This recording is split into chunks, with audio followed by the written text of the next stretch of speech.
Lepo pozdravljeni torej še enkrat in dobrodošli. Drugi teden ciklusa Govori FF zaključujemo s predavanjem, na katerem bo govora o vlogi in prihodnosti besedil ter o spremembah naših bralnih navad in načinov branja. In kdo bi o tem znal povedati več kot današnji predavatelj, ki je hkrati pisatelj, prevajalec, urednik, kolumnist in izredni profesor na oddelku za bibliotekarstvo, informacijsko znanost in knjigarstvo. Z nami je seveda Andrej Blatnik. Andrej Blatnik ima trenutno v slovenščini izdanih 14 knjig. Pravim trenutno, ker je v nedavnem intervjuju razkril, da že intenzivno piše roman, ter vzporedno tudi knjigo esejev. Njegova dela so prevajana v več kot 30 jezikov. Med njimi tudi v hebrejščino, arabščino, hindujščino, kanareščino in urdu. V slovenskem biografskem leksikonu med drugim lahko preberemo, da literarna zgodovina uvršča njegovo prozno delo v postmodernizem, metafikcijo in minimalizem. Nastopal je na vrsti mednarodnih literarnih festivalov, tudi na Kozmopolisu v Barceloni in na Pen World Voices festivalu v New Yorku. Prejel je več nagrad, med njimi Župančičevo nagrado in nagrado Prešernovega sklada za knjigo Zakon želje. Njegove kratke zgodbe so bile objavljene v številnih tujih literarnih revijah, pa tudi v mnogih evropskih in ameriških antologijah. Lansko leto je izdal zbirko kratkih zgodb Ugrizi ter serijo razmislekov o prihodnosti knjige in branja Izdati in obstati. Kot dolgoletni urednik pri Cankarjevi založbi je med drugim sourejal knjižni zbirki 20. stoletje in moderni klasiki, zasnoval in urejal strokovno zbirko Bralna znamenja, ter uredil še vrsto drugih izvirnih in prevedenih leposlovnih del. Bil je glavni urednik revije Literatura, urednik oddaje, Knjiga me ne briga na RTV Slovenija in seveda kar nekaj let predsednik žirije Mednarodne literarne nagrade Vilenica. Njegova osrednja raziskovalna področja so kreativno pisanje, književnost in popularna kultura ter nove tendence v sodobnem založništvu. Gostoval je na Univerzi v Iowi ter na Univerzi v Norfolku v Združenih državah Amerike in dobil več tujih štipendij, med drugimi tudi Fulbrightovo. Prebrala sem, da je na zgodnje literarno delo Andreja Blatnika vplival tudi argentinski pesnik in pisatelj Jorge Luis Borges, ki si je raj predstavljal kot knjižnico in ki je izpostavljal, da človeka ne opredeljuje to, kar piše, temveč to, kar bere. Kako je torej z branjem danes? Andrej Blatnik, izvolite. Hvala lepa za to prijazno predstavitev.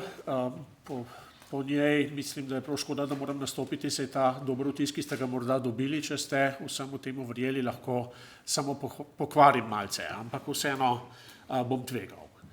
Da bi bil ta nastop, ki je načeloma namenjen splošni javnosti in res vidim nekaj obrazov, ki niso običajni na naši fakulteti, tudi formalno malce razločil od nastopov, s katerimi si tukaj služim kruh in mleko, sem se odločil za dve posebnosti, ki ga ločita od mojih rednih predavanj, deloma tudi zato, da z njim vendar privabim tudi nekaj svojih rednih študentov v tem kotičku tukaj. Prva posebnost je ta, da sem od trenutka zaposlitve do danes v predavalnicah Filozofske fakultete zmeraj govoril prosto. Danes pa imam pred sabo napisano besedilo. Morda se ga ne bom povsem držal, a vendar je tu. In njegova vloga je med njim tudi ta, da ostane, ko bom nehal govoriti. Najbrž prej kot v za to odmerjeni uri. Saj sem pristaš gesla, menda ga je izrekel Winston Churchill, če bi imel več časa, bi napisal krajše pismo. Ostane tudi kot besedilo, čeprav vem, da se časom primerno ta predavanja snemajo. Zahvaljujem se tehnični ekipi.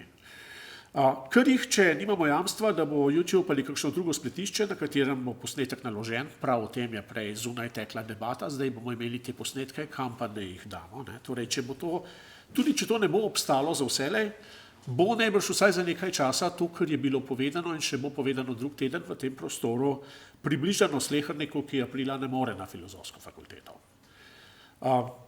približano nekako bolj horizontalno v prostoru za ogled kjerkoli, kot pa vertikalno časovno za uporabo kadarkoli. Ampak morda sem zastavil prepesimistično. Morda YouTube in podobnim spletiščem še ne smemo napovedovati usode babilonske knjižnice. Zaenkrat to lahko odložimo. Tega razmisleka se bom lotil nekaj minut kasneje. Druga posebnost je, da sem se, če pogledam osebno filozofsko fakultetno zgodovino, precej hitro predal, ko se mi je pred desetletjem kot tukajšnjemu začetniku zdelo, da bo dovolj nazorno, če bom prosto govoril. Študentje in študentke pa si bodo povedano sami povzemali in zapisovali.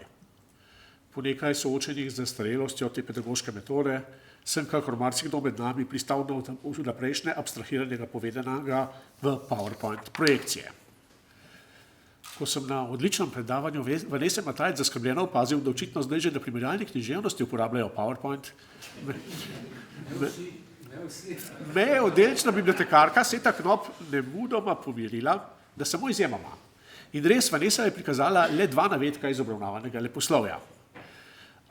Najbrž vsaj vsem tistim, ki lahko primerjate tako predavanja brez PowerPointa, kot tista z njim, ni treba posebej utemeljevati, da se predajanje znanja v enem in drugem primeru razlikuje. Tudi v spomin na stare čase danes PowerPointa ni. Je pa pred vami v kontrast besedilu nekaj z besedilom povezanih podob, združenih v eno, ne preveč vizualno privlačno. Morda bo takšno ozadje s časoma upravičil kontekst, morda bom, zakaj sem se odločil za ne preveč vizualno privlačno podobo, tudi spotoma omenil. Ampak pojdimo malce bližje k stvari. Tu smo se, verjamem, zbrali zaradi besed. Kot sem rekel, razen njih bo na voljo samo ena sestavljena podoba nizke kvalitete in samo zvoki namenjeni izrekanju besed. Lahko vam podarim samo besede, če parafraziram znano popevko. Dobesedno podarim. Se niste plačali vstopnine. Za besede to nasploh ni v navadi, niti onkraj javnih fakultet. Le redka predavanja in literarni večeri imajo vstopnino, tako pri nas kot v svetu, za razliko od koncertov, predstav, razstav, kaj šele žemalninsko delic kave, da sploh ne gremo naprej. Te omenjene dobrine so redko zastonj. Običajno je treba zanje plačati neko, rečeno z današnjim pravorekom, tržno ceno. Torej besede.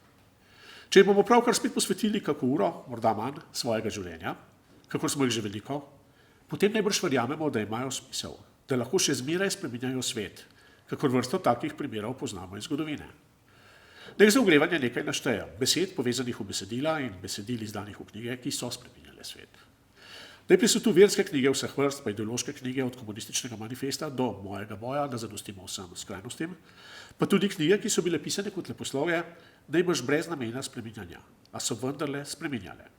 Leta 1852 izdana Koča strica Toma je bila na ameriškem jugu prepovedana, a vseeno se je prodala po 1000 izvodov na teden, doslej skupaj 7 milijonov izvodov in je močno pospešila konec suženjstva. Upton Sinclair je v knjigo The Jungle, ki ni prevedena v slovenščino, leta 2006, je v tej knjigi med drugim opisoval delo otrok v čikaški mesni industriji in zaradi tega romana je prišlo do sprejema zakona o higienskem minimumu in tudi zakona o prepovedi izkoriščanja dela otrok. Starejši v publiki se namara spominjate romanov Branka Hoffmana Noč do jutra iz leta 81 in Igorja Torkarja Umiranje na obroke iz 84, pa 57. številke Nove revije iz leta 87. Mlajši ste te objave morda vsaj slišali. V svojem času so imele izjemen odmev. Oba romana precej večjega kot drugi sočasno objavljeni romani. Govorili so o rečeh, o katerih ni bilo mogoče govoriti v drugih tipih besedila, v leposlovju pa. Zakaj so besede lahko spreminjale svet? Med drugim tudi zato, ker je njihova uporaba preprosta. Besede so za vsakokar od nas in ne samo nas, tudi tistih, ki jih zdaj ni v tem častitljivem poslopju, vsakdanji upravek. Besede so pomembne. Tako pomembne, da so človeku, ki je najbolj poskrbel, da do njihovega slovenskega pomena in rabe slehernik zlahka dostopa prek portala, ta slehernik zlahka dostopa prek portala Franciji, prinesla naziv delove osebnosti leta. Upravičujem se kolegom, ki so v strokovnem sporu s tem človekom, ampak zdi se mi zelo zanimiv primer, kajti ni pogosto, da bi tiste, ki znali z besedami, visoko vrednotili. Pogostejše so, bolj običajne za vrednotenje so številke in te z besedami niso v tesnem objemu. Veščakov besed ni na seznamih najbogatejših Slovencev. Vse šibkejši je tudi njihov, kot bi rekel Pierre Bourdieu, simbolni kapital. V pregledu najvljivejših Slovencev, ki ga je pred kratkim naredila neka slovenska revija, je splošno priznano najuspešnejši pisatelj, naravnost lahko povem, da je to Dragojan Črni, mi preostali pisatelji v publiki oprostijo, pristal šele na 94. mestu. Pa čeprav je nazorsko blizu temu mediju, ki se strastno zauzema za narodnostne reči. Med 100 vplivneži je bil edini z področja kulture. A besede so vseeno pomembne. Tudi zato, ker so stalno z nami. Najbrž so stalno z nami ne le zato, ker se z njimi sporazumevamo, ampak tudi zato, ker so v veliki meri javna dobrina. Čeprav jih nekdo uporabi, jih lahko hkrati, prej ali kasneje, uporabi še kdo drug, česar za uvodoma omenjeno žemljo ali skodelice kave ne moremo trditi. In tudi v koncertno ali gledališko dvorano gre lahko na en večer samo omejeno število ljudi. In besede uporabljamo. Uporabljamo jih za vsakdanje besedovanje, ko naročamo svoje žemlje in skodelice kave ali ko izražamo ljubezen ali sovraštvo. Ni ljubezni brez izrekanja ljubezni, je za Tribunuri ponovil spoštovani kolega Borisa Novak, ki je tu nastopal včeraj. Brez besed ne gre. Vsi tu prisotni, pa tudi marsikdo onkraj teh zidov, jih združujemo v besedila. Poglejmo, kaj o besedilih pravi prej omenjeni Fran. Iz slovarja slovenskega knjižnega jezika prenaša, da so besedila, citiram, z določenimi besedami izražene misli oziroma iz besed sestoječi del v knjigi publikaciji. Čemu takoj sledita zanimiva primera rabe. V knjigi je več slik kot besedila, nečitljivo besedilo. Ti rabi že odpirata današnje besedilne probleme. Čeprav zaupamo besedilom, smo najbrž vsi tu prisotni tudi malce skeptični do njihove prihodnosti. Sprašujemo se, koliko dosega besedila v današnjem svetu še imajo. Tudi zato najbrž snemamo ta predavanja za slikovno in glasovno predvajanje. Naša branja so se, tega se zavedamo, spremenila. Več beremo za zabavo in manj za spoznavanje in spreminjanje sveta. Več beremo za slonov in manj z papirja. In vse več besedil izpodrinjajo slike. Zato spoznanje ni treba dalj od dnevnega časopisa. Beseda časopis korenini v opisovanju časa, a zadnje čase čas vse bolj odslikujemo, tudi v časopisih. Slika pove več kot 1000 besed, je pred leti s svojimi oglasi sporočal največji slovenski oglaševalec tistega časa, ko je uvajal novo dejavnost v svoji dejavnosti mobilni telefoniji, namreč slikovno sporočilo. Odvisno od besed, ki jih izberemo, bi lahko rekli. In tudi če je res, zakaj ste to povedali z besedami, ne s sliko? Črta je premagala črko, so dodali oblikovalci. In primerjava dohodkov, ki so jih dobivali za svoje črte, s tistimi, ki jih je mogoče dobiti za črke, je pobijala vsak dvom o upravičenosti njihovih izsledkov, če parafraziramo Teodorja Adorna. A razvojno gledano je črka nastala iz črte in se ni odločila, da jo mora pokončati, če hoče preživeti.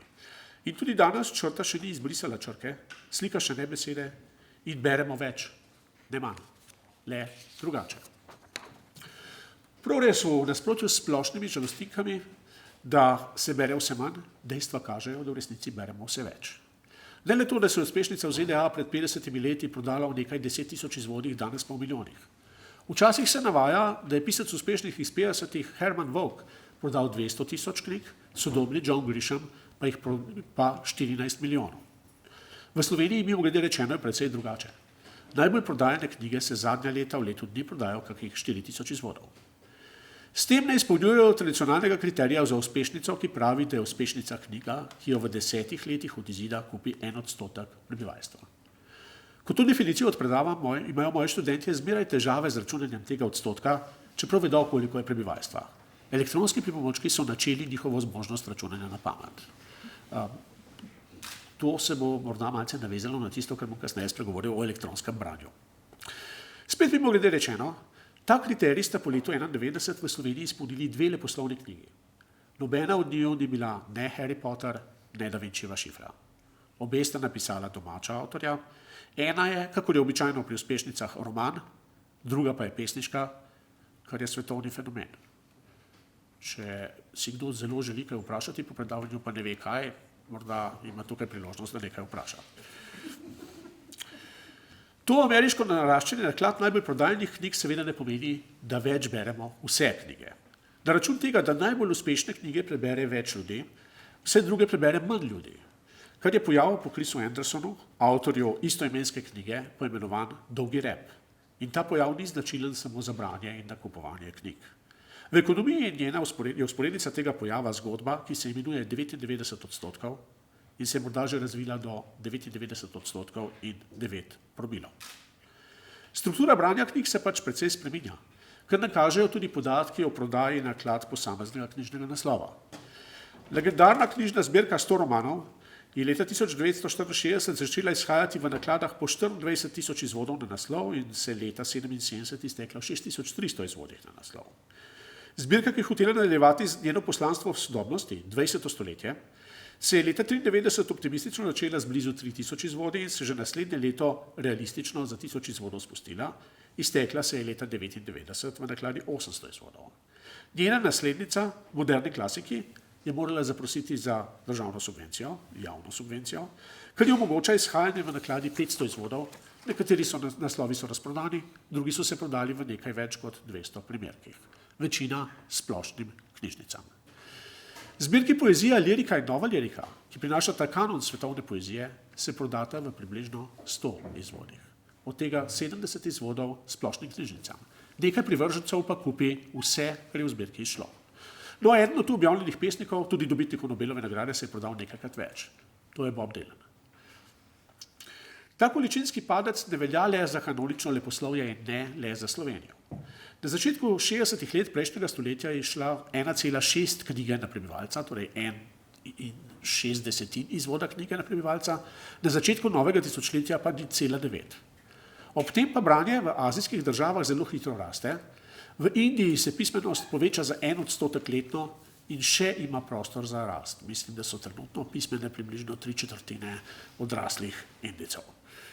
Še bolj pa raste število izdanih naslovov v vsej človeški civilizaciji in seveda v kombinaciji s prvim podatkom pada povprečna naklada posameznega naslova, kar ne ogroža le tradicionalnih poslovnih založniških modelov, ampak tudi idejo knjige in nasploh besedila kot veziva civilizacije, torej dejstva, ki ga je nadrobno razložil Benedict Anderson v svoji, celo v Sloveniji, večkrat ponatisnjeni knjigi Zamišljene skupnosti. Branje se je večinsko preselilo drugam. In najbrž celo mi, ljudje, če naj rečem z nekoliko konspirativnim izrazom, ljudje reda knjige, kot temu pravi Roger Chartier, več beremo z zaslonov kot s papirja. Ne samo zato, ker si profesori večinoma ne natisnejo seminarjev, diplom in drugih obveznosti, ki jih prebiramo. Študentje pa ne elektronsko dostopnega gradiva. Tudi zato, ker gre tako hitreje. Nekateri to branje imenujejo hiperbranje, kar nekako prinaša pridih, kot da na ta način preberemo več. Tako res morda bolj skeniramo, kot pa beremo, priznavajo. Vendar preberemo tisto, kar se nam zdi nujno. Ne beremo več celostno. Za tako branje ni časa, se glasi običajni pripev. To branje je nam, vpetim v univerzitetne tekoče trakove na tej ali oni strani, seveda dobro znano.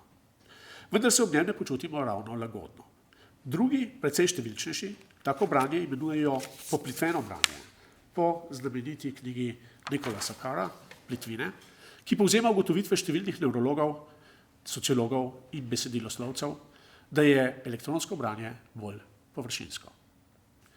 Če bi bil v dvorani Miha Kovač, vam bi z veseljem razložil, da je v zadnjem desetletju približno 500 neodvisnih raziskav branja prišlo do istega sklepa, tega sklepa.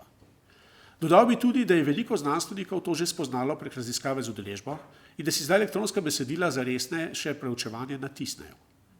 Če ste med njimi, če si tudi vi že natisnite besedila, ki hočete resneje prebrati, ste bralna avantgarda, kot ste morda bili, ko ste se med prvimi selili v elektronsko branje. Tudi jaz imam s sabo tablico, če bi mi slučajno kdo prej, ko sem šel malo naokrog, odnesel liste papirja, bi še zmeraj lahko prebral s tablice, imam tudi jaz ta rešilni čovan, ampak kot vidite, sem si besedilo natisnil. Pustimo zdaj ob strani, kaj ob tem čutijo amazonski gozdovi. Razen tega številni pripominjajo, da je klasično branje stiskanega medija fiksiralo besedilo. Sodobno spletno branje pa ga spreminja v nekaj začasnega in občasnega. Naivno prepričanje na spletu je vse, demantira že preprost poskus uporabe kakih spletnih zaznamkov, ki smo jih naredili pred leti. Veliko jih vodi v prazno. Tudi spletni oblaki imajo omejen prostor hrambe, enako kakor naše knjižne ali knjižnične zbirke. In enako kot v fizičnih knjižničnih zbirkah se odpisuje tudi v spletnem okolju velikokrat z manj premisleka.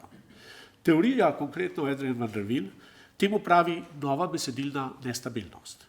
Hkrati so obstoj tega v narekovajih vsega, brez medsebojnih razmerjih, brez kontekstualizacije prinaša tudi recepcijske spremembe. Dober primer je recimo Wikipedija, ki je svetovnega trga povsem izrinila preostale splošne leksikone enciklopedije. Slehernik jo lahko ustvarja, kar daje videz demokracije in odprtosti, nihče pa ne ustvarja najbolj pomembne sestavine klasičnih enciklopedij in leksikonov, namreč geslovnika. In s tem ne določa, kaj je in kaj ni pomembno za splošno znanje in v kakšni meri, oziroma to odločanje premika od strokovnjakov za določena področja k, recimo tako, glasu ljudstva. In stvari se spremenijo. Če primerjamo recimo zapisa o Dragu Jančarju in naj mi spoštovana kolegica oprosti, Taj Kramberger, vidimo, da je zapis o njej na angliški Wikipediji 5-krat, na slovenski pa 2-krat daljši od tistega o Jančarju. V klasično urejenem leksikonu bi bilo drugače. Tu prihaja do spremembe vrednotenske paradigme, v kateri se bom še vrnil, in vse to je seveda v nasprotju z branim očakovanjem, kot smo ga poznali do zdaj. Karlo Cipolla v knjigi Literacy and Development in the West iz leta 1969 analizira prispevek pismenosti k industrializaciji, napredku, civilizaciji in ugotavlja, da razprostranjena pismenost pomeni racionalnejši in dovzetnejši pristop k življenju. Ena ključnih socioloških knjig našega časa, Berger-Luckmannova družbena konstrukcija realnosti iz leta 1966, prevedena je bila sorazmerno kasno, leta 1988, so vse te knjige, ki jih imamo tukaj, so bile prevedene bistveno hitreje, kar pomeni, da se založniško kljub nekaterim drugačnim mnenjam, češ da prihodki upadajo, vseeno založniško še kar dobro razvijamo, se imamo hiter korak s časom. Torej Berger-Luckmannova knjiga je spremljala oblikovanje družbene resničnosti skozi medije, pisavo in jezik. Besede, čeprav niso osnovne, torej so pomembne. A ob zanosnih besedah, s katerimi branimo besede, ne gre spregledati tudi slovne podlage, naprimer realnih številk, iz katerimi jih slovenska družba poplačuje. Ta del mojega nastopa gre nekako v kontekst stavka iz skupne napovedi teh predavanj, ki ga lahko najdete v tej programski knjižici, ga bom citiral. Želimo spodbuditi razmislek o družbeni resničnosti in o spremembah, ki bi iz slovenske družbe morale ustvariti okolje, primerno za razvijanje individualnih in skupnostnih potencialov. Zadnje čase ob vsaki priložnosti ponavljam misel, ki jo je v izidu njenega izbora prevoda iz Iliade v nekdaj prestižni zbirki Kondor izrekla prevajalka Jelena Isak-Ples in ker je priložnost spet tu, jo bom izrekel še zdaj. S tem, kako družba plačuje ustvarjalnost, kaže, koliko jo ceni. V času družbeno zapovedanega egoizma je najbolj običajno gledati skozi lastno perspektivo, pa dajmo tako. Lani sem objavil 2 knjigi. Vsaka posebej je dobila nekaj pozornosti, nekaj javnih nastopov, kak intervju, nekaj knjig se je tudi prodalo. Za vsako sem bil plačan toliko, kot je povprečna mesečna bruto plača v javnem infrastrukturnem podjetju Luka Koper. Zame nič usodnega. Plačo si prislužim na tej fakulteti, ne pišem za preživetje. Razen tega nas duh časa sili odziv, kaj se zdaj ta pritožuje, je bil vsaj plačan, jaz sem tudi objavil knjigo, pa nisem nič dobil, še več, sam sem moral plačati, da je šla. Res, samoplačniško založništvo je dodobra odomačeno ne le v svetu, tudi v Sloveniji in slovenska javnost ga kar podpira tudi finančno s precejšnjim odkupovanjem strokovno nepotrjenih knjig za knjižnice. Kulturni in družbeni sistem je vse bolj zasnovan na takem, recimo brez slabšalnega prizvoka popoldanskem ustvarjanju. In s tako zasnovo, zavestno ali ne, odmerja ne le materialno, temveč tudi simbolno vrednost ustvarjanja. Sporočilo razmerja med poplačili je, da besedna in še kakšna druga ustvarjalnost očitno ni več razumljena kot plačila vreden družbeni podsistem. Vsako od teh 2 knjig sem pisal po 10 let. Seveda ne po 8 ur na dan za računalnikom, pa vendar. Ti stavki so me stalno spremljali, tudi zdaj, ko sem jih objavil, me niso zapustili. Dobro, moje knjige se ne prodajajo prav zelo in danes si vreden toliko, kot se prodaš. Neprestano razlagajo vsi od obubožanih in razlaščenih spletnih komentatorjev do medijsko vse prisotnih gurujev družbenega razvoja. Da sem bil sploh kaj plačan, je posledica javne podpore, ne prodaje na trgu. In saj vemo, kaj o takih podporah pravijo spletni komentatorji in guruji družbenega razvoja. Vendar tudi tisti pisatelji, ki v Sloveniji prodajo največ knjig, s to prodajo ne morejo zaslužiti niti povprečne slovenske plače. Pri prodajni ceni njihovih knjig, ki je blizu povprečni ceni slovenske knjige, in običajnem deležu od prodaje, ki po vsem svetu znaša okrog 10%, bi jih morali vsak mesec za tako plačo prodati 800. Velika večina slovenskih knjig se v taki nakladi ne proda vsej svoji življenjski dobi. Uspešnice se morda, če so okoliščine ugodne, prodajo 10-krat več. Takih knjig je manj kot nekaj letno, med približno 5500 knjigami, koliko jih letno izide v Sloveniji. Z eno samo uspešnico na leto, torej po merilih trga, do povprečne plače ne prideš. Zadnja uspešneža, Tadej Golob in Mojca Širok, bi si samo s knjižno prodajo prislužila povprečno plačo za 5 mesecev v letu. Morda se spominjate lanskoletnih pogostih omemb množice na Cankarjevem pogrebu izpred 100 let. Nekdaj so, kakor v velikem delu svojega opusa opisuje temeljni avtor kulturnih štiril Raymond Williams, razumeli, da umetnost in z njo leposlovje ustvarja nematerialno vrednost in da zato ustvarjalci zaslužijo stabilno materialno podlago. Zato je bil Jorge Luis Borges, danes že omenjen, lahko dolga leta zaposlen v argentinski nacionalni knjižnici, skoraj 20 leti kot njen slepi direktor. In zato so po Aškerčevi smrti njegovo mesto ljubljanskega arhivarja ponujali najprej Cankarju, ko ga ta ni sprejel, ker je živel kot samostojni kulturni delavec, bolje kot danes, tvegam si trditi katerikoli samostojni kulturni delavec, če uporabimo ta nekoliko oksimoronski izraz. Ponujali so ga Cankarju, sprejel pa ga je Župančič. In če so slovenski povojni besedni ustvarjalci velikokrat dobili mirn delovni kotiček v kakšni založbi ali drugi kulturni ustanovi, je danes drugače. Ustvarjanje je pač vse bolj razumljeno z logiko konjiček, ne služba, ki je, kakor piše Naomi Klein v nov logo, gonilna sila korporativizma zlasti v storitvenih dejavnostih. Poganjajo jih prekarni delavci v neresnih zaposlitvah. Ali niste, dragi naši ustvarjalci, dovolj poplačani že s tem, da lahko počnete nekaj, kar radi počnete? Ali kdaj pomislite, kako malo ljudi ima tako srečo? A če citiramo zadnji govor Vinka Medendorfa na še zmeraj državni kulturni proslavi, ki so ga številni navdušeno pohvalili, številni se nad njim zmrdovali, le redko kdo pa ga je bil pripravljen razmišljati. Sploh ne gre za denar. Gre predvsem za stanje duha.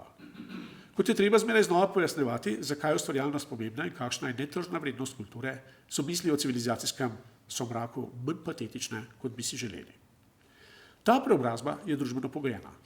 Če malce navajam iz knjižnih raziskav zadnjega desetletja, te jasno pokažejo spremembo knjižnega branja v Sloveniji. Raziskava Kultura in razred, ki jo je izvajala Fakulteta za družbene lete v letih 2010 in 2011, je pokazala, da najmanj knjig v Sloveniji prebere najbogatejši sloj prebivalstva.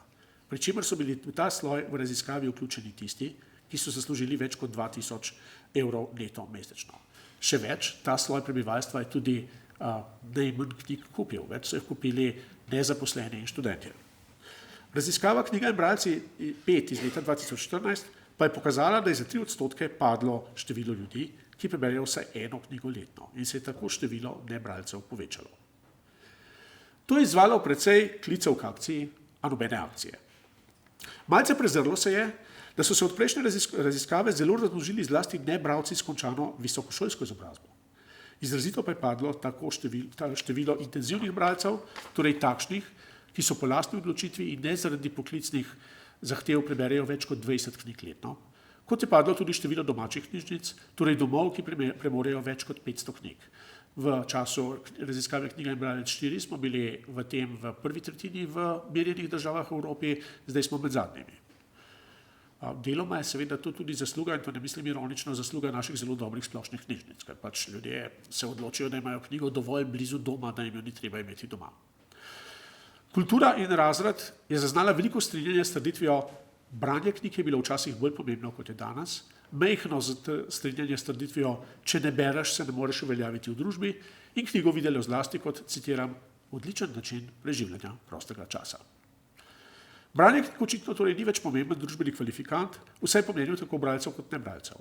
Oboji so bili sorazmerno enako zajeti v anketi, saj po raziskavi Knjiga in bralec 5, 42% Slovencev ne prebere po svoji odločitvi niti ene knjige letno, skoraj nihče med njimi pa želje po branju niti nima. Torej jih imamo lahko za nebralce, vse ostale pa sorazmerno prostodušno, ena knjiga ali več za bralce. Empiričnih raziskav z tega področja še nisem zasledil, večkrat pa pridemo do provokativne misli, da je branje pravzaprav v nasprotju s temeljnimi družbenimi gibanji današnjega časa, saj za branje leposlovja na primer velja, da povečuje empatijo. Z branjem o drugačnostih jih lažje razumemo, sprejemamo in čutimo. Empatija pa nekako razvira temeljna zapovedana gibala današnjega razvoja, ki morda nedeklarativno, v resnici pa neugibno razvijajo višje, hitreje in močneje na račun drugega. Pojav, ki se mu s primerjavo reče podganja dirka.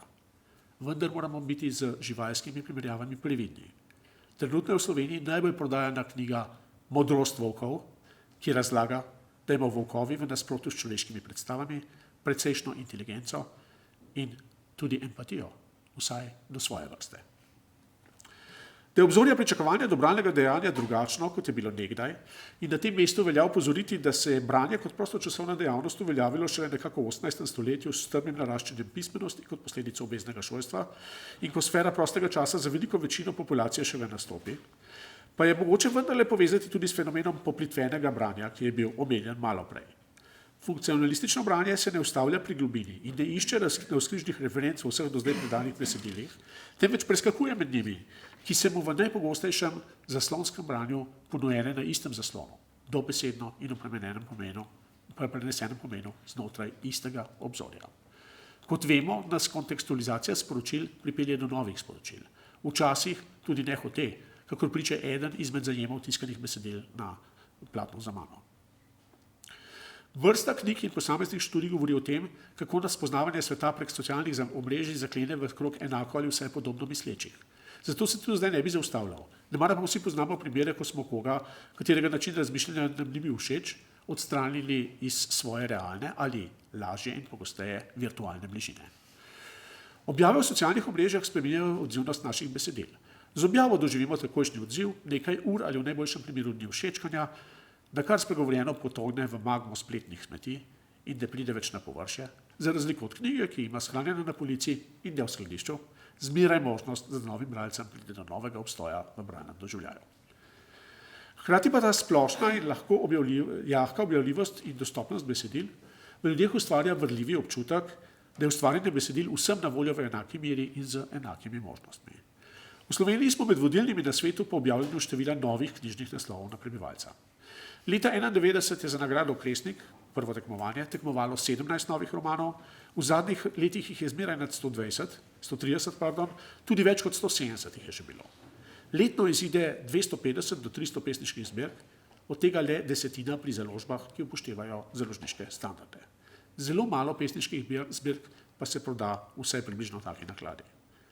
Splošno razširjeno je prepričanje, da pisanje besedil vsi vladajo in vsi znajo soditi, kaj je dobro. Mimogrede rečeno, to prepričanje je tudi splošna znanstvenost sodobnega časa. Pred kratkim sem govoril s svetovno znanim neurologom. Bilo je, kot da bi mi opisoval slovenske diskusije o, recimo, kulturi. Rekel je: 40 let delam v tem poklicu, prebral sem vse napisano, bil na vseh najpomembnejših simpozijih, opravil 10.000 terapij.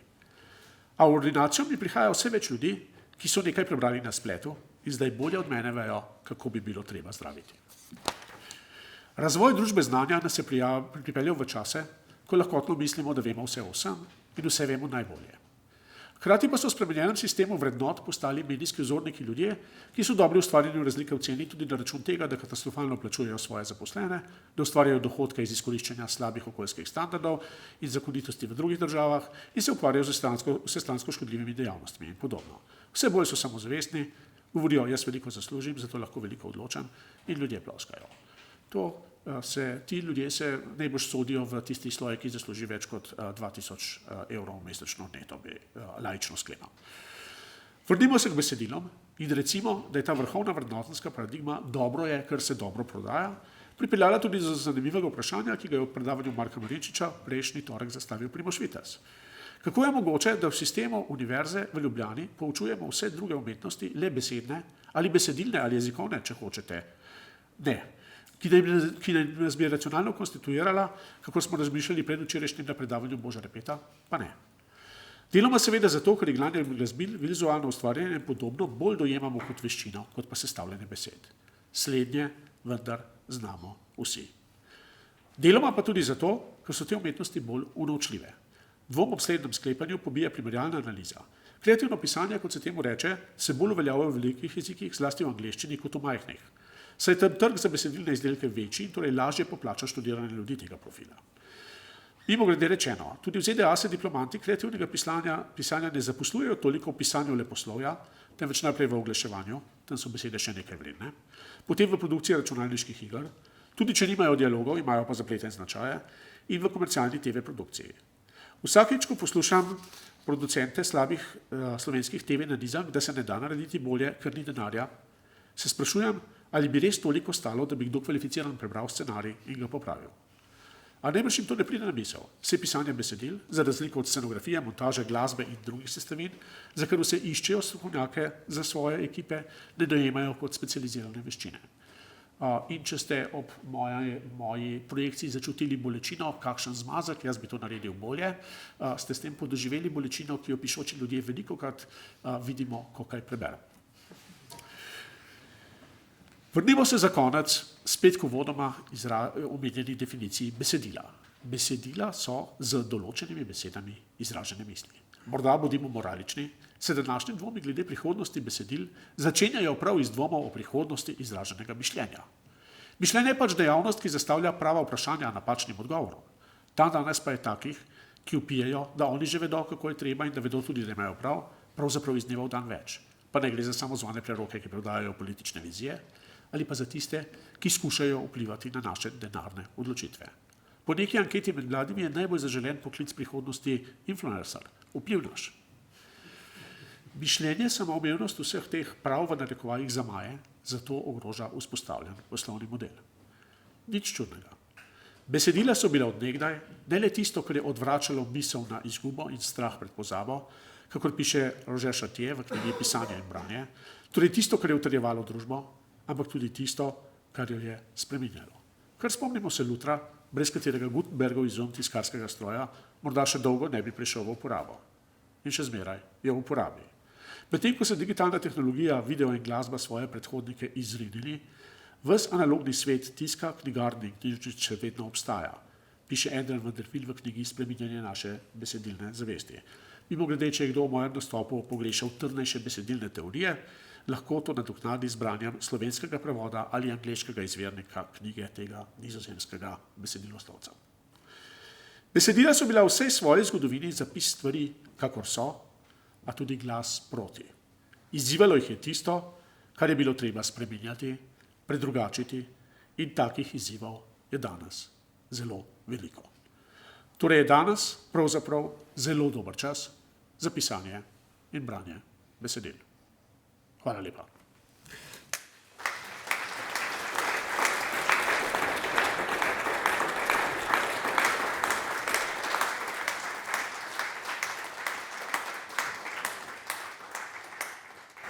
Ker sem obiskal že nekaj teh predavanj, sem še opazil, da je ustaljen protokol, da se zdaj vprašam, ali ima kdo kakšno vprašanje. Pravzaprav sem to nekoliko že napovedal med tem nastopom samim, tako da če je hotel kdo danes zastaviti kakšno vprašanje, potem je čas zdajle. Kakšno je vaše mnenje o audioknjigah pa elektronskih knjigah? Moje mnenje je seveda spodbudno, a opozarjam na razlike v branju. Razlike pri elektronskih knjigah mislim, da sem že opisal. Zdaj, če vam govorim iz stališča založniških študij, vam lahko povem še to, da to je nemogoč poslovni model. Spet bom navedel nek podatek. Raziskava Knjiga in bralci 5 je pokazala, da sem v trenutek citiral na pamet, ampak mislim, da ne bom preveč se zmotil, da 27% ljudi, ki berejo, se pravi 27% od teh 59 bralcev, bere tudi elektronske knjige. Vendar je bil odstotek tistih, ki so za te knjige kaj plačali, zanemarljiv. Torej, naredimo testni preskus, kdo med vami je že kupil e-knjigo? 2, 3, 4, 5, 6, evo, cvet inteligence se tukaj obnese bolje. Ampak zdaj pa, če pa rečem, kdo med vami je pa že prebral e-knjigo, pa mislim, da bomo videli še nekaj dvignjenih rok. Zanesljivo tukaj poslovnega modela tukaj se gotovo ne da vzpostaviti. E-knjige so gotovo, vsak bo pri sebi v samoti svoje študijske sobice razmislil, kakšen delež današnjega branja so, in to velja seveda za vsa e-besedila, Je pa seveda dobro imeti zavest, to je zdaj empirično res velikokrat potrjeno, najdejo se kakšni pol, še zdaj velikokrat slišim glasove, ne, enako je, če bereš, ni važen medij, važno je, kaj se prebere. To je morda oseben občutek, ampak tako nevrološke kot sociološke, kot besediloslovne raziskave kažejo drugače, ni enako. Ne. Torej, branje je drugačno, če hočete doseči isti branje učinek, morate bolj intenzivno brati, vas tako branje potem bolj izčrpa. Audio knjige je pa tako, ne, zdaj ta industrija je zelo živa v Združenih državah Amerike, kjer so poti v službo dovolj dolge. Medtem ko ta motivacija se mi zdi v Sloveniji, čeprav se včasih dolgo vozi kdo iz Vižmari do centra, ne, v avtobusu, vseeno ne vem, če je to dovolj, da posluša Gospodarja prstanov ali Igro prestolov. Kakšen pa je, če primerjamo branje e-knjig in poslušanje audio knjig? Torej, e-knjige, kot razumem, beremo bolj površinsko, kot če jih beremo na papirju. Kaj pa če poslušamo? Zelo zanimivo vprašanje. O tem je nek moj doktorski kandidat Janko Petrovec hotel narediti empirično raziskavo, kjer bi vključil tudi slepe, pa se je potem pod novo sprejetim členom o etičnosti teh raziskav tako prestrašil strašne naloge, da je odstopil od doktorata. Zaradi tega ne morem postreči tukaj z nobenim konkretnim odgovorom. Naredimo pa lahko salomonsko rešitev, predlagam, da drugo leto tale ciklus ponovite ali pa še prej in povabite Miho Kovača, ki bo iz tistih 500 raziskav gotovo črpal, kaj tudi na temo audioknjig, on je zdaj velik privrženec audioknjig, torej sklepam, da so rezultati bolj pozitivni kot po elektronskih knjigah. A lahko danes še eno vprašanje? Seveda. Ker govorite zdaj o teh poslovnih modelih. Lepo leti nazaj sem rekel, ok, čas je, da na plaži berem te knjige. Inštaliral sem si Biblos, ali kako je se Biblos, ja. In sem si poskušal sposoditi neke knjige. In potem mi je sistem javil, da ne moram si sposoditi te knjige, ker imajo 3 že sposojeno to knjigo. Mislim, pri digitalni verziji knjige. Zakaj in kako? To je izjemno zanimivo vprašanje, ki ga slišimo skoraj zmeraj s tem, da naš dekan je še nekoliko tehnično bolj usposobljen, ker večini ljudi se zatakne že pri tem, da sploh ne dobijo datoteke, oziroma še niste bili v tej preizkušnji. Skratka, poslovni model Biblosa je zasnovan točno na tem, da se določeno število izposoje samo lahko pokrije. To ni zdaj prosti dostop, ne? To je na nek način plačljivi dostop. Od tega avtorji zaenkrat še nimajo nič, ima pa nekaj založba, ki knjigo izda in ima tisti, ki je upravnik sistema, ker tudi če knjiga ni šla pri njegovi založbi, pobere provizijo od založbe. In tukaj ne moramo nikakor priti do podatkov, celo vodjo projekta Biblos sem imel kot gostujočega predavatelja pri sebi na predavanjih, da bi morda iztisnil iz njega, koliko e-knjig v resnici prodajo. Ne vemo, ampak sklepam, ker imam tudi sam 2 knjigi, ki se ju načeloma lahko izposodi prek Biblosa, lahko empirično z raziskavo z udeležbo povem, da se ti 2 knjigi izposojata približno 60krat manj kot njuna tiskana verzija, nisem dobil pa še nobene tantjeme od tega, kar bi moral dobiti, ko bojo prodali več kot, mislim, da 100 izvodov. Tako da mislim, da je ta prodaja izjemno nizka in mislim, da prodaje zasebnikom skoraj da ni. A je kdo kupil kakšno knjigo pred Biblosa? Raziskava z udeležbo je pokazala določene rezultate. No, seveda je Biblos, da ne bo zdaj, ko bojo prijatelji iz Beletrine to zdaj pogledali na YouTube ali nekakšnem drugem kanalu, seveda je Biblos precej dobra poteza, ki pa ima tudi svoje, morda še ne povsem do konca, odgovorjena vprašanja. Politično korektno odgovor. Moja izkušnja, kar se tiče zdaj medijev, je taka. Berem sekundarno literaturo, kjer je vedno ogromno balasta in smeti. Berem v resnici na isti način kot prej površinsko. Redke knjige so take, da jih preberem od začetka do konca, sicer pa berem površinsko, samo da zdaj to počnem bolj učinkovito, kot delam to na računalniku. Bazo PDF-ov, ki je v bistveno krajšem času dosežen isti efekt. Druga zdaj branje leposlovja, ki je nujno linearno. In te e-readerji pravzaprav ne omogočajo bolj površinskega branja kot klasična knjiga, ker je scrollanje težje kot pa listanje, počasneje gre. Mislim, da to je mogoče malo mitološko in nostalgično do klasične knjige. Jaz vidim problem po mojem čisto drugje, ne. Problem je tukaj v dostopnosti, ker beremo vedno v jeziku. Problem je v dostopnosti tekstov, pravim rekel zdaj knjig, tekstov v konkretnem jeziku, ne, pa vemo, kje to je, ta konkretni jezik v tem primeru. In tukaj imamo po mojem težavo tukaj. Ne. Ta dostopnost bi morala biti, ne, in sicer bo ta jezik ogrožen, neskončna. Ne. Brezpogojna, skoraj brezplačna ali pa brezplačna. Ne. To sem zadnjič skušal pač, ne, ker to bi veliki projekt ene kulturno ozaveščene države, kar naša ni. Bi bil ta. Ne, da si zvedel, da si jih je 5 že sposodili digitalno knjigo, kar je oslarija. Ampak da imaš to s pritiskom gumba, tako je dosegljivo. Jaz ne kupujem več knjig praktično. Berem v angleščini ali to v drugih jezikih. Ne. Priznam. S tem se popolnoma strinjam, tudi naše študente seveda učimo, da je razlika v knjižnih virih za linearno in nelinearno branje. Ne predstavljam si recimo uporabe slovarjev, si skoraj nihče več ne predstavlja v današnjem času, tudi z leksiko. Praktično obstajajo samo še zelo specializirani tiskani leksikoni. Ne. Kar se tiče javne dostopnosti, pa res, to je velik kozmični problem. Mi imamo napačno zapoved, recimo to, da je, kako pozno je prišel slovar slovenskega knjižnega jezika, ki je bil 106% financiran javno, ne vem, če nisem rekel premalo, ne. Kako pozno je prišel v javno rabo. Ne. Samo to je nek splošen družbeni pojav, jaz zdaj ne vem, če kdo bolj, ne bi zdaj polemik med različnimi, bi se rekli, slovarskimi skupinami v Sloveniji preveč razpihoval, ne. Ampak zdi se mi, da je bil izdajatelj tega slovarja ZRC SAZU v bistvu nekako prisiljen v komercializacijo tudi svojega izdelka, ker je videl edino možnost, da si za prijavo na razpise poveča možnost tržne uporabe svojih izsledkov, ker je nek tak oksimoron, da mu sploh ne moramo slediti. Ne.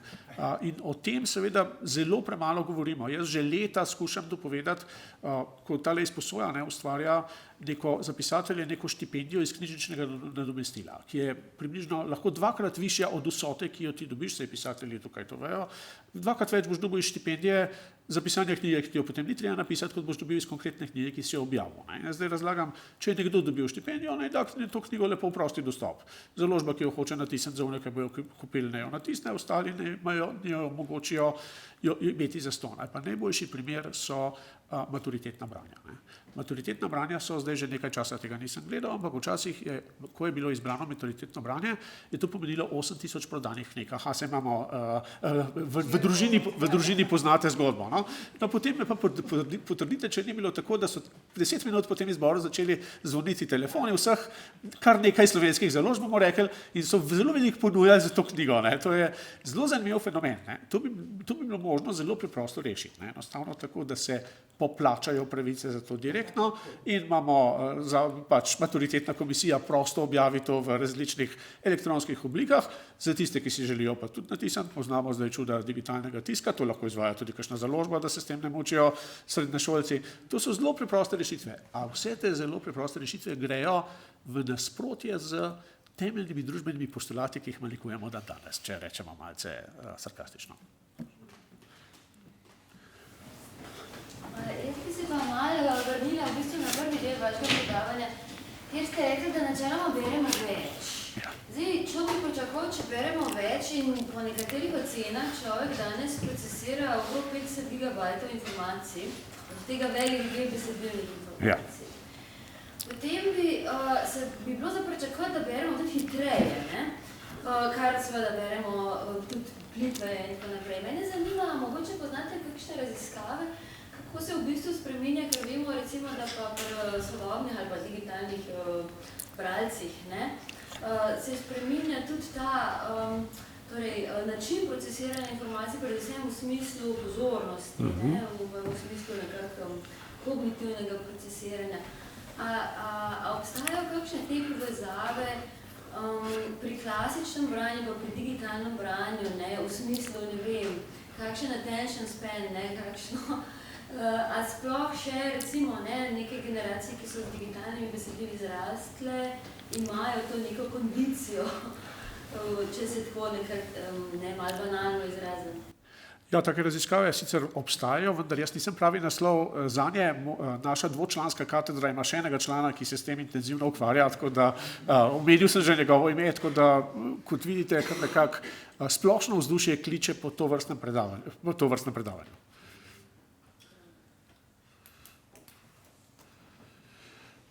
Še nekaj sekund priložnosti, izvolite. Mene zanima glede založništva, ki ste omenjali, torej, da ni več domačih knjižnic, da imajo založbe nizke naklade. Me zanima, ste seznanjeni oziroma ste kdaj naleteli na kakšne ideje o kroženju knjig. Se mi zdi, da je torej prodaja knjige ne samo zelo enosmerna, se pravi iz založbe na domačo polico, tam pa pač počas začne trendile. So kakšne ideje, da bi knjige krožile v smislu sicer antikvariatov, ampak ne antikvariatov, kjer prodajajo ABC šivanja iz leta 88, ampak pač to, kar je aktualno danes. Ampak da bralec ni, oziroma kupec knjige ni obremenjen s knjigo, pa prostorom fizično, ampak da ve, da jo lahko vsaj z nekim povračilom da naprej kamorkoli.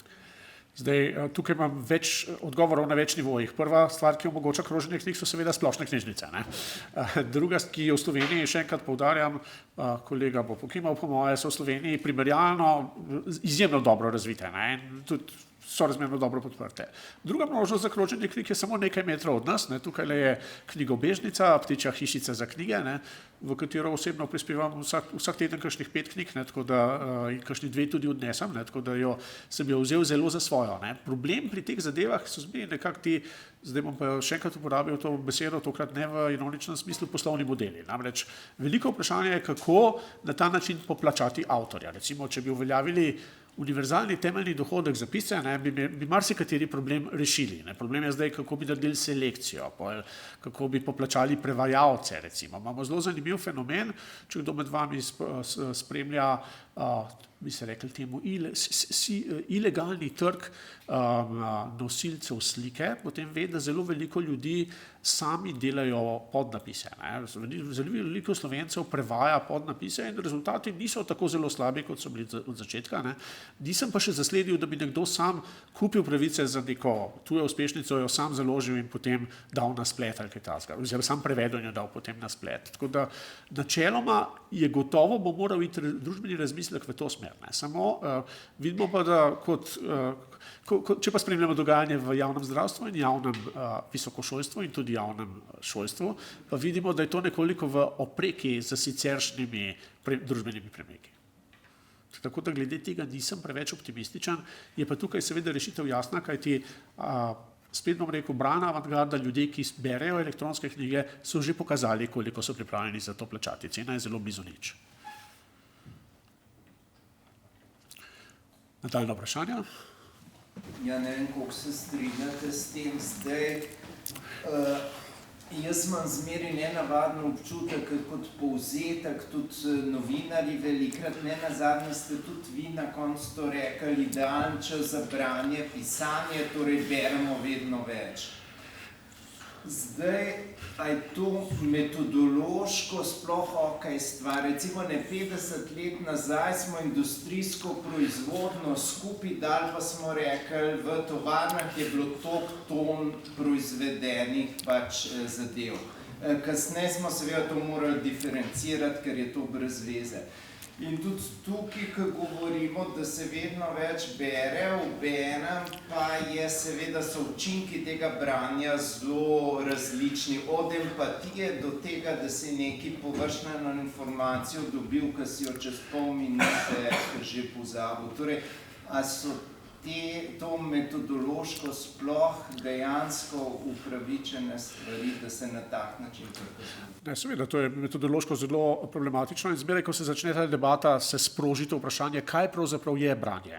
Zdaj, ko sem na svojem socialnem profilu objavil tale napoved, si mi je takoj nekdo v glasu rekel, to resen bralec, pravi bralec je lahko samo tisti, ki prebere 20 knjig ali več. In vsak bi po svoje sodil, kaj je pravi bralec. In jaz sem zdaj zdaj v besedilu malce skrito, ampak vendarle primerjal različne tipe branja med seboj. Sem imel primerjavo recimo temu kanoničnega prevedenega romana, kako je branje padlo, ne samo naklade, lahko bi šli tudi v izposojo to pogledati.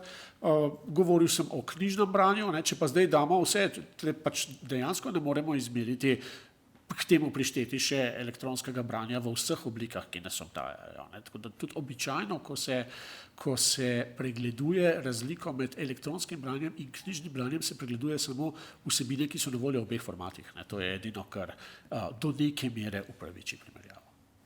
Ker recimo tudi na 2000 evrov recimo manj berejo, kakor ne vem kdo, pač literaturo ali knjige je bilo. Zdaj seveda, če bi to branje na ta način sešteli, da vse te ljudje pač berejo bistveno več, kakor povprečje. No, to vprašanje je bilo natančno usmerjeno v knjigo, ki si jo vzel po lastni izbiri. Torej, če imaš kaj za izpit ali pa če kaj bereš, zato ker moraš prebrati, ne vem, to zdaj, če berejo borzne indekse, to ne spada v to branje. Ne, to je bilo definicija bilo jasno, koliko knjig po lastni izbiri ste prebrali v preteklem letu. Ampak velikrat primerjamo, vedno več beremo, tle pa tudi borzni indeksi pridejo zraven. Ja, seveda. Suma sumarum. Seveda, kot fizična aktivnost pa ta teza zdrži, sicer pa je malce vprašljiva.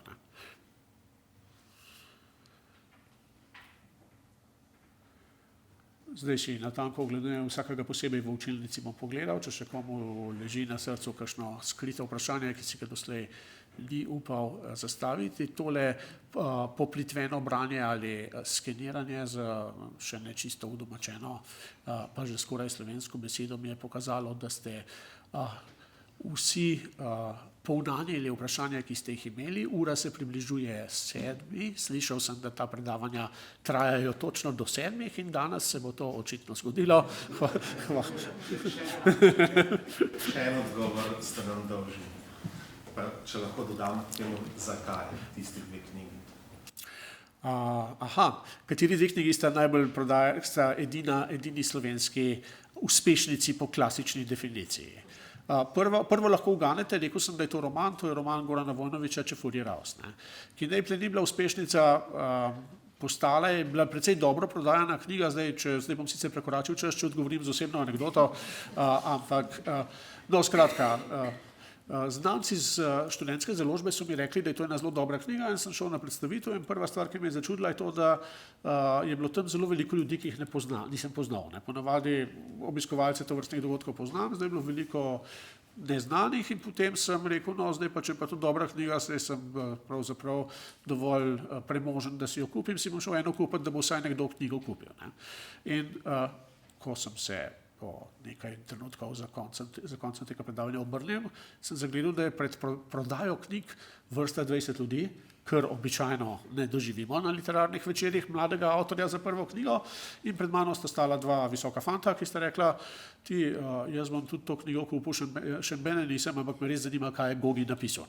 Skratka, prišla je njegova klapa, ki je kupila, zdaj to zveni kot neka domislica, to lahko vsakdo, ampak jaz bi rekel, da je morda v tej knjigi se tudi poznalo, najbrž se spomnite, vsaj tisti, ki ste bolj literarno podkovani, prvega slovenskega literarnega programa Popotovanju od Litije do Čateža, Frana Levstika, kjer je znameniti stavek: Slovenec naj vidi Slovenca v knjigi kakor svoj obraz v ogledalu.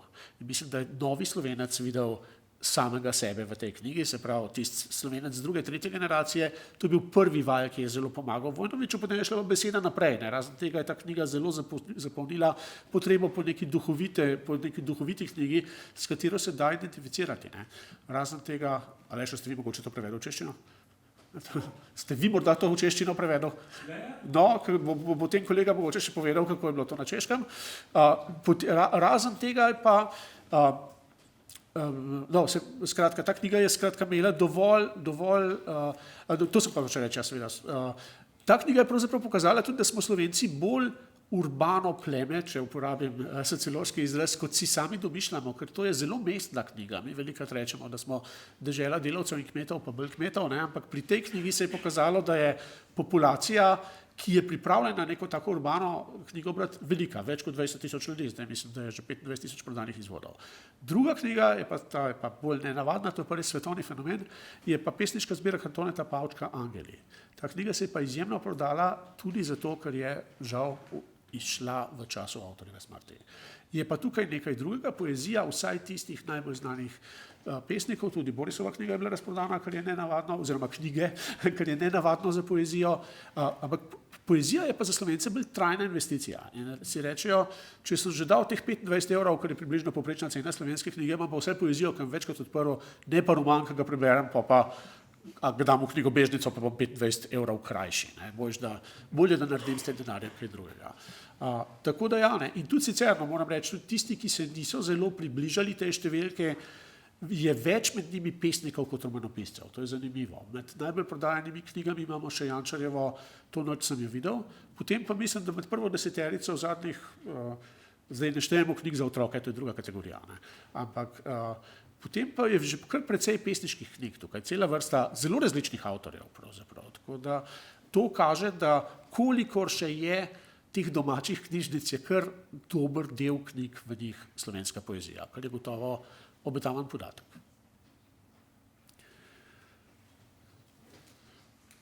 Še kakšno vprašanje? Vsem se vam zahvaljujem za tole pozornost in nasvidenje.